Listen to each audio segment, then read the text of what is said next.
আমার বাড়ি ফেনি, এদিক থেকে আমার বাড়িও তো ফেনি, অসুবিধা নাই, কাছাকাছি চলবো। কথা শুরু হয়ে গেছে। ও যুবক ভাইরা, কথা শুরু হয়ে গেছে। শেষ পর্যন্ত একদিন কয় মেসেঞ্জারে, যান 500 টাকা পাঠাও, ওই নারী ডাইরি করা দি।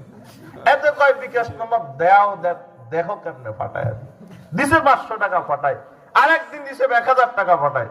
ঈদের আগাদি কয় নারী ডাইরি থেকে বন্ধু কয়, যান ঈদের শপিং কি করবো না, কহ করবা তো, টাকা লাগবে কত, 3000 নিয়ে যাও, দিয়ে দিল। শেষ পর্যন্ত খবর নিয়ে দেখে ওই নারীর আইডি হেতে নারী নয়, হেতো একজন পুরুষ। চলেন না, চলেন নিয়ে গুলা, এটার নাম কি আইডি কয়, জানে ফেক আইডি। এটা একটা বেড়া, এটা বেডি নয়। এখন বড় একটা চেক খাইছে।